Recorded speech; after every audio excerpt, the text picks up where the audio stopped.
Hey everybody, and welcome back to FSi DFS. I'm McKinley412. Today we're looking at this 12-game main slate on Friday. I apologize for yesterday with no video. I guess it was my fault. Well, it was my fault. Miscommunication. I thought Mega Roller had the video. He thought I had the video, and it turns out it was actually mine. So I do apologize for that. But we have this one moving forward.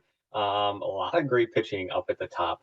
You can see I have Giolito over here. I think in cash builds, he's going to be the guy that you kind of start with. Because there's so many great pitchers up at the top. It's really tough for me to kind of separate them and make one clear cut above the rest. I can make an argument to have one, two, three, maybe even four of these guys as like your SP1 in cash games. So Giolito, I think, is going to be kind of like the start and where you go. But yeah, so this is kind of where I have them for now, and this could easily change. I might move Ohtani down. I'm not super thrilled. I guess there is a little weather concern with Ohtani and the rain in this game. So maybe he goes down. Maybe I throw Cole and Rodon a little bit up. Maybe Nola goes way up just because of his upside that he does have. Manoah, I think Manoah is going to stay below these guys. But yeah, you can kind of interchange a lot of these guys, and I'd have no issue with it. Ohtani, we know what he can do. It is a little bit of a rain threat. 10.8K for a rain threat pitcher. It's dicey, but we know what he's capable of doing and his upside. Garrett Cole, 300 cheaper than him at 10.5K. His issue lately has been letting up home runs. He's letting up home runs like crazy. But you can kind of see the home runs are really the only way that, teams are scoring against him. So if he can kind of limit the damage, limit the home runs, he's more than capable of throwing, 5, 6 shutout innings. So I do like Garrett Cole up here. Rodon, he's got an easier matchup, probably going up against Arizona, and his strikeout rate has been insane lately. His strikeout rate, so you can make a case for Rodon being your number one, going up against Arizona here. You do have to pay attention to, we're getting to the point of the season where a lot of teams, they have nothing to play for. A lot of teams have a lot to play for. Teams like the Dodgers, they really have nothing to play for at this point. And I'm going to talk about Heaney here in a second. Like, Heaney's not going to go super deep into the game. So I have no interest in playing Heaney, especially in a tough matchup against the Cardinals. So you just kind of watch the pitch counts and kind of monitor, what's been the trend with these teams, with their pitchers? Are they pulling them early? Are they letting them go as deep as they possibly can into the game? So that's something I have to kind of monitor moving forward here on the season. But Rodon, fantastic strikeout rate. Even in 5 innings pitched, he's been able to touch close to 30 DK points because the strikeout rate has been so high. Heaney, I already mentioned. The Dodgers, they're just pulling everybody. They're not going super deep into the games, so I have no interest in Heaney at this point going up against St. Louis. Chris Bassett, he could provide a pretty nice floor for you. He's got probably the best matchup of any of these stud pitchers going up against Oakland. Talking about teams who don't or do have a lot to play for, the Mets. They are in this crazy NL East race with Atlanta. If Bassett, if he's on, if he's dealing, he has one of his nice, low earned run, high strikeout games, they're just going to let him pitch 100 plus pitches, go 7, maybe even 8 innings into the game, and rack up 30, 35 DK points. So if you think that he could be viable for your SP1, sure, totally would understand that there. And Aaron Nola, I think this is more of a ceiling play. I kind of put upside here right next to Nola, just because, his upside is one of the highest in the entire league, if not, well, I'm not going to say the highest, but we'll say one of the highest in the entire league. You see, he had 47 DK points here about a month ago. He's facing Atlanta. Atlanta's a scary team. They're a scary offense, but they do strike out quite a bit. You can see he has 33 strikeouts in 28 innings pitched against Atlanta so far this season, averaging 23 DK points. That's not too bad. And 9.3K, it's almost paying off his salary, honestly, at 9.3K. So if you want to make Aaron Nola your SP1, I think he's more of a GPP play. And I think he's probably one of my favorite GPP pitchers on the entire slate, especially at 9.3K. You could go that route. But that kind of covers the whole top here. I think you can interchange and move these guys around a lot if you want. If you want to make Rodon your SP1 because of the strikeout upside, go for it. If you want to make Garrett Cole your SP1 because of his upside as well with the strikeouts, and you think he can limit the home runs, awesome. Ohtani, if you think that you can get some leverage spot with him, maybe the rain scares some people off, or maybe they want to go a little bit cheaper with their ace, sure, that could work. Bassett, he's got the best matchup of any of these guys. He could be super cheap, not super cheap. He could go super deep into the game. 9.5K, love it. And Aaron Nola, his upside. You can throw any of these guys around. So I think in cash at least, throw in Giolito, pick one of these top 5 guys, not Heaney. GPP, I think Aaron Nola is probably going to be my favorite. Moving into the mid tier, I already talked about Giolito. He's going to be your number one. Right-hand pitcher. I know he hasn't been the Giolito as of late, but he's still a righty going up against Detroit. That tends to make people money as of late. Gray, I have no interest in him. You know, he's kind of on a pitch count coming back from injury. Cleveland, they don't strike out a whole lot in general. Singer, have him a little bit lower. Who do I have after Giolito? Springs. Springs, this is a scary matchup. Scary matchup going up against Toronto, especially as a left-hander going up against like an all-righty lineup. But I think his strikeout rate is high enough, and he's shown that, I mean, just as early as 10 days ago, he can shut this Toronto offense down. 6 innings pitched, no earned runs, 5 Ks, 24 DK points. So I do think Spring is right after Giolito. Am I super excited about it? Not really. I think I'm just going to stick near this top side and Giolito. But if you do go for GPP, you can finish up in this mid tier if you want, but it's probably going to be real low ownership once you get into like these 4 guys here. Urquidy for Houston, for Houston going up against Baltimore. 7.9 is just a really enticing price tag, but man, he can struggle at times, and he can be super frustrating for you. Singer, White, not super excited. Like I said, this is gonna be very low owned plays. I don't have a whole lot of interest in these guys. Down in the cheap tier, Morris would probably be my favorite play going up against Texas. Morris, you know, he's kind of shown that he's capable of pitching in the minors or in the majors. He's got solid minor league numbers. He's got solid strikeout rates in the minors. And at 5.4K, he's not going up against a brutal offense in Texas, or a super scary offense against Texas. So I think that could be a nice play for you, for sure. After Morris, I think Barland would probably be my next guy, followed by Kramer. Barland going up against the strikeout-heavy LA Angels team, so I'm not super scared about them at all. But yeah, so I would go Morris and then Varland in this cheap tier. Everybody else is just kind of like not super exciting. Nothing really stands out. Kramer, Houston can throw up some duds at times. Let's be real. They have an elite offense, but man, they can throw up some duds at times. And Kramer is a better pitcher than, you know, he has been in the past. So we got to give him some credit here. Am I going to be playing Kramer in my lineups tonight? No, but if you're playing 150, I can totally see him, you know, kind of sneaking in as a cheap play for you.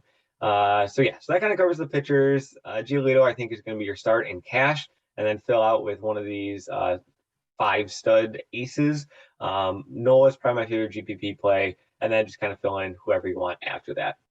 So turning towards the bats, San Diego Padres, they're going to be the top stack on this slate.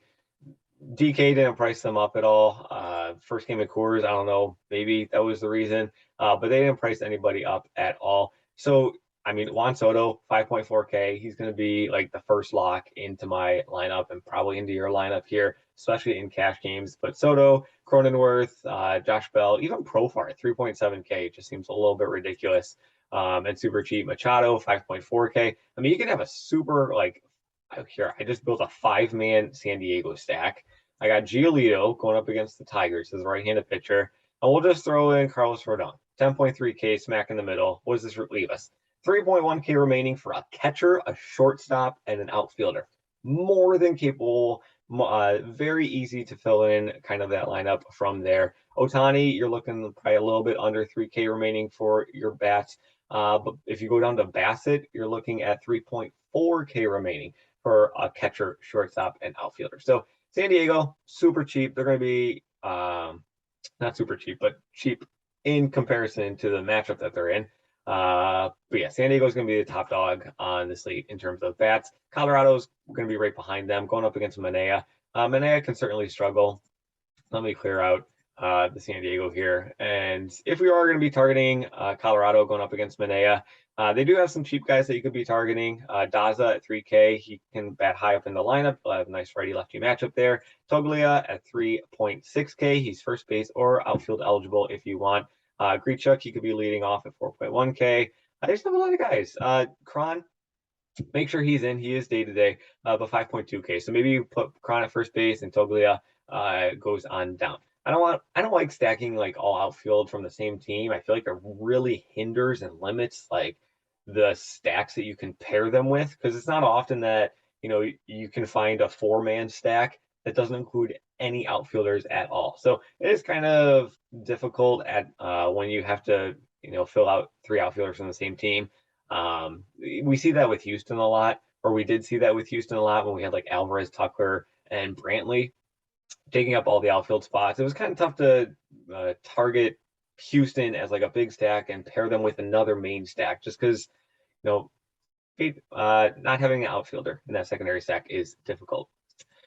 So after San Diego, after the Coors Field game, I think the Yankees would probably be my next favorite team on this slate, going up against Rich Hill. Uh-oh. Do we lose internet? It's not working. What's happening? What am I doing wrong here? Arizona, Colorado. All right, we're still working. Apparently we have internet. You just saw my brain go in a million different directions at once. Aaron Judge is still seeking out home run number 61. I think he's in a really, really good spot to get it here today. 6.2K. I mean, totally fine. Totally fine with paying 6.2K for Judge, especially in this situation, especially in this matchup. Like I said, I think he's got a great matchup going up against Hill. I think he can certainly get that home run here tonight. Cabrera, I had him at 3% ownership the other day when he hit the grand slam, and everything was great. That was a fantastic night. 2.8K. I still think he's just too cheap. I still think Torres is still too cheap at 4.1K. So I really like this New York stack. But again, it's another one of those. It's going to be tough to play the outfielders that I want from them because it takes up all of them. It's tough to find like a pairing stack when you do take up all the outfield positions. So that kind of covers like the top 3: San Diego, Colorado, New York Yankees. I like the Mets. I like Philly as well. Turning towards the GPP, the Astros and the White Sox are the 2 teams that stand out. Houston going up against Dean Kramer. Like I said, Houston can throw up duds at times. Kramer, he's been a better pitcher as of late, but Kramer can still really, really struggle. Excuse me. And just like I think the salary points are very, very similar to San Diego and Coors Field. Like you have your top batter with Alvarez, Tucker, Altuve, Bregman. They're all around the wait, Paul. You know what? Let's just include San Diego. Let's just include San Diego into this filter. And you can kind of see how they're pretty similar. So you got Alvarez and Altuve, Machado, Soto, kind of right there. Tucker, Bregman, you got Drury for San Diego. Pena and Cronenworth, very similar. Kim and Diaz, very similar. So I think they got very similar price points, and everybody's going to be flocking towards San Diego. So this is where you go the other way, and you go to Houston. So Alvarez would be the first guy that I'd be putting in. Tucker would be the next guy that I'd be putting in. Those lefties going up against Kramer. But Altuve and Bregman, they honestly have really nice numbers going against right-handed pitching. Even as right-handed bats, they have fantastic numbers. So you could throw in Altuve and Bregman. Pena for sure. And then there's not a whole lot of guys that I like that are value, or Houston doesn't have a whole lot of value, but Gurriel and Maldonado are your 2 cheap guys that you could be going for. Maldonado, you're just kind of searching for a home run bomb, and Gurriel, you're just hoping that being in kind of in the heart of the lineup, he can get on base and they can knock him in, or vice versa. So I think Houston's are intriguing GPP play. I think the White Sox are right behind them. The White Sox going up against lefty in Rodriguez. Tim Anderson, is he going to be back in the lineup? That is a big question. If he is back in the lineup, I love the Chicago White Sox stack even more than the Houston. I would put them above. So Moncada, throwing in Tim Anderson. Moncada, Jimenez, Robert Abreu. You can throw in anybody on the White Sox that is in like the top 6. Throw them in. Totally fine with any of them. But if Tim Anderson is back tonight, I do think that he's probably going to elevate the White Sox as to my favorite GPP play.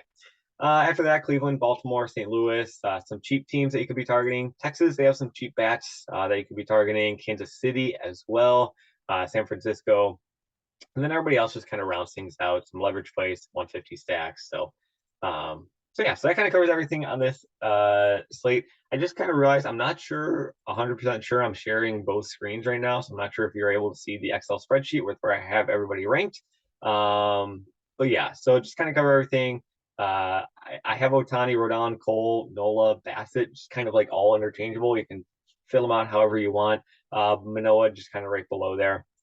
Giolito is your top mid-tier guy, followed by Springs, and then a lot of low-owned guys that now I'm not really too interested in targeting. Cheap plays, Morris Varland, and then, yeah, everybody else. So not really too interested in anybody else. But yeah, so that kind of covers everything on this slate. Hopefully, I am sharing both of these screens so you can see. If not, hopefully this still helped you out in moving you in the right directions. So as always, good luck in your contest. Mega War's got the video tomorrow, so give him some support. Come back, come watch, and we will see you then.